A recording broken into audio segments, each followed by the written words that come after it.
Oi, minha gente, tudo bem, amores? Hoje vamos fazer um pouco de matemática. Abra a apostila na página 44, acompanhem a explicação, os exemplos que a Pro for dando, marquem texto no que a Pro marcou, porque é o que mais é relevante, né, no texto. E não precisa ser exatamente com duas, três cores, pode ser uma cor só, pode ser um lápis de cor, tá bom? O importante é você dar destaque nesses trechos aí que ajuda a clarear clarear as ideias na hora de estudar, tá bom? Então vamos lá, vamos aprender um pouquinho mais sobre gráficos e tabelas.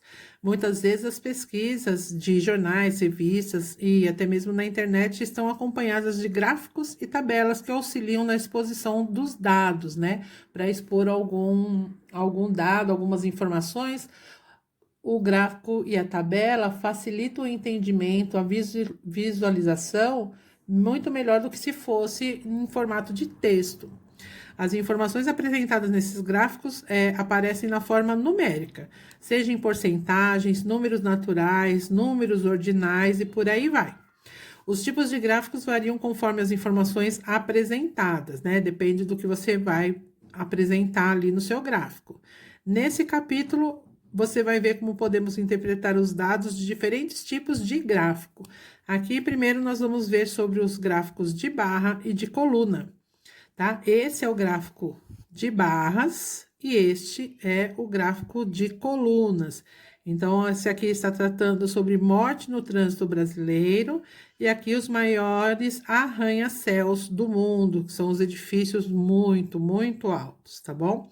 Eu quero que vocês leiam essa informação, esse trecho do texto, tá? Conforme o nosso combinado, eu vou deixar alguns textos, algumas partes dos textos para vocês lerem, porque vocês estão precisando de um pouco mais de autonomia e não ficar dependendo só da professora ler para vocês, tá bom? Na página 85 tem um terceiro tipo de gráfico, que é o gráfico de linhas, ou também chamado de gráfico de segmentos, tá bom? Esse aqui tá falando sobre o desmatamento da Amazônia. Leiam sobre o desmatamento da Amazônia, tá? Aqui estão as datas, tá bom? E aqui é a taxa, tá bom? É a quantidade aí anual. Depois desse tipo de gráfico, vem os gráficos pictóricos ou pictogramas, que são os gráficos que têm desenho para ilustrar as informações. Nesse caso aqui, quanto se gasta de água por dia? Então, 50 litros de água por dia é a quantidade de água potável necessária para o bem-estar e higiene de uma pessoa, mas muitos países consomem mais. Então, aqui tem o Canadá, né? Estados Unidos, Japão, aqui tem a Europa, Brasil e aqui a região da África, tá? Então, olha a diferença. Na África, 20 litros. Olha o canadense, gente, 600 litros por pessoa. É muita água, né? Na atividade do lupa na mão, para montar um gráfico, o que é que vocês vão fazer? Vocês vão fazer um gráfico sobre a nota de vocês. Eu vou mostrar como um exemplo aqui como é que eu fiz e vocês vão usar o caderno para fazer, tá bom? Espera um pouquinho. Aqui, ó, eu coloquei numa folha de caderno, né? Lembrando que nós vamos fazer o gráfico de torre, vocês não podem fazer metade do gráfico numa folha e outra metade na outra página, tá bom?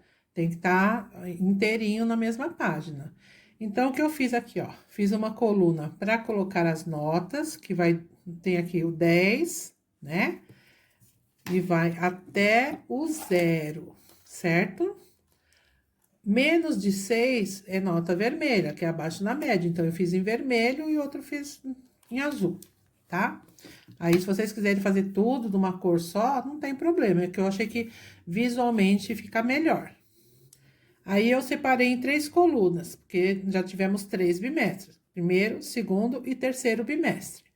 O que vocês vão fazer? Vocês vão pegar o boletim de vocês. Então, vou ver lá. Ah, no primeiro bimestre eu tirei 7. O que eu vou fazer? Eu vou pintar até a nota 7. Eu invadi um pouco o lado de lá que eu tô fazendo com giz, tá? Então, aqui, ó, tirei 7 no primeiro bimestre. Já no segundo bimestre, eu tirei 8. Então, eu vou vir aqui, ó, na linha do 8 e vou pintar. Deixa eu tentar pintar aqui, certo? No terceiro bimestre, eu tirei 9, né? Que a tendência é que a pessoa vai sempre melhorando, né, meus amores? Então, eu vou vir aqui, ó, na linha do 9, ó. 9 não é essa linha aqui, ó. Ó. Então, eu fiz o quê? Eu vou pintar daqui pra baixo, ó. Gente, não façam pintura de qualquer jeito, tá bom? Deem aí, né, o seu melhor, né? Lembra que quando a gente faz o colorido, a gente capricha na atividade da gente, a gente valoriza aquela atividade, né? As pessoas percebem que tivemos uma preocupação, tivemos um capricho. Ó, vocês entenderam? Vocês vão descer até o 0, tá?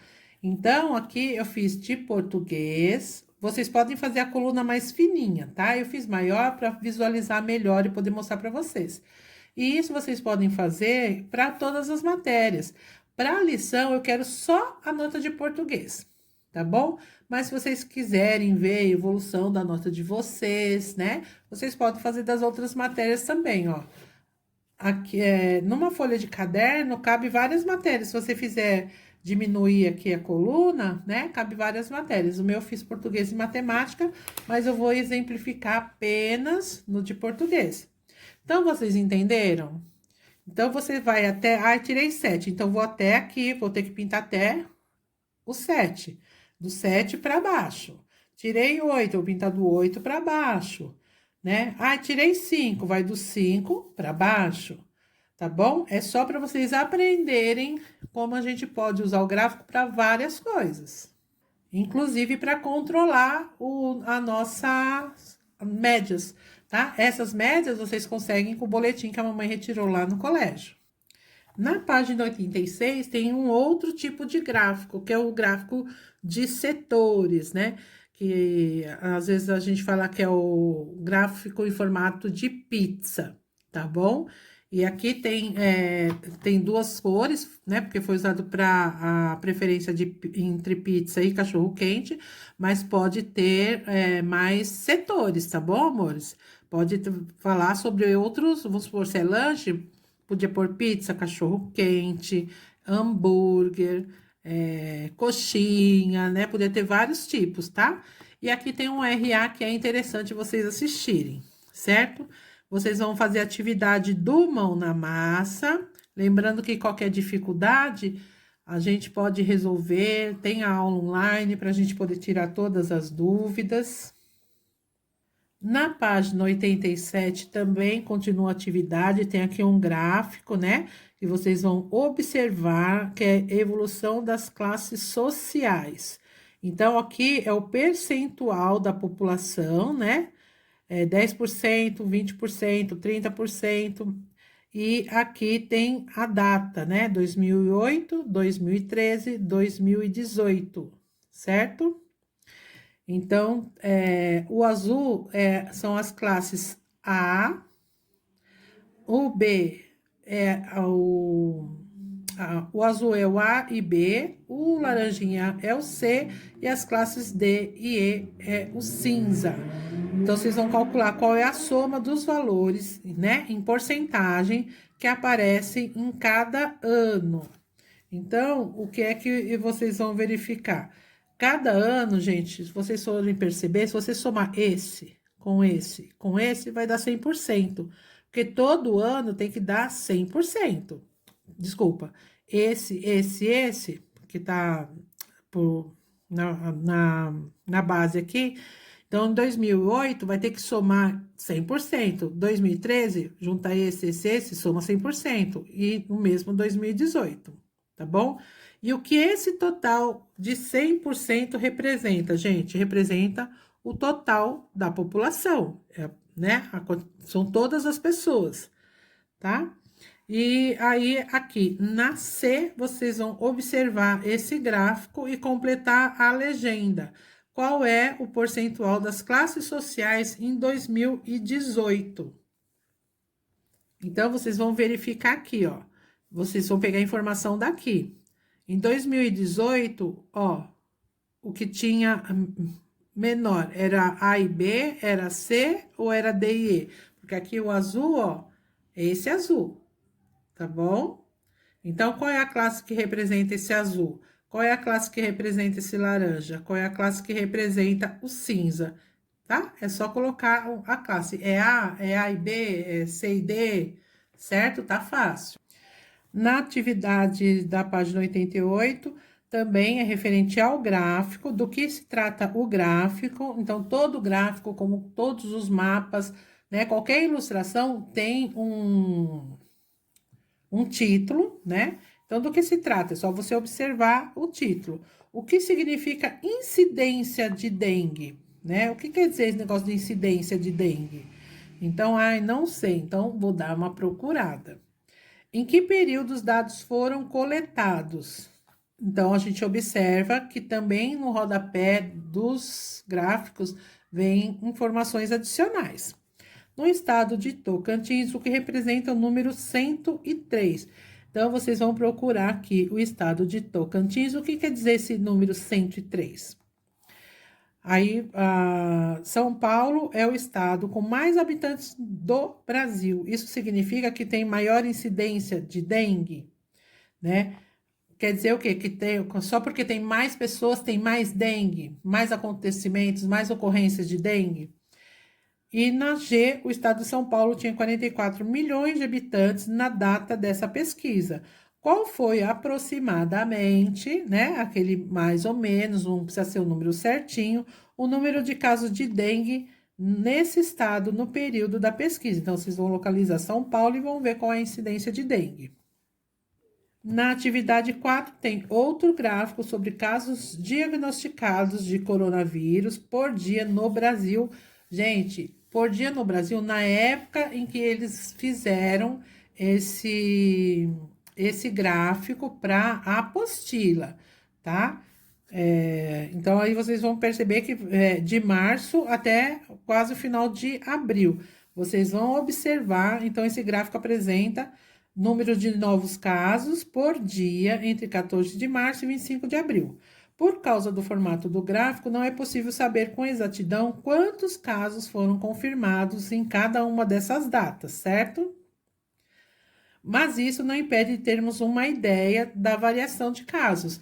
Então, é o valor aproximado. Então, você vai escrever um texto sobre o crescimento de casos do coronavírus. Lembre-se de que o gráfico apresenta o número de casos novos a cada dia. Finalize o texto com uma proposta falando quais atitudes devem ser tomadas pela população em uma situação de pandemia, que é o que a gente está acostumado já a fazer, vocês já sabem, já falamos tanto disso. Então, o que você vai escrever nessas poucas linhas? O que você observa nos casos sobre o crescimento de casos aí do coronavírus? Tá bom, amores? Não tenha, ai, pronto, se eu fizer errado, a gente arruma, tá? Mas eu acredito que todo mundo vai conseguir fazer, porque o texto é sobre o crescimento. Então, a gente observa de 23, 214, foi crescendo, né? E que providências que as pessoas podem tomar para evitar esse crescimento? É isso que vocês vão escrever, tá certo, meus amores?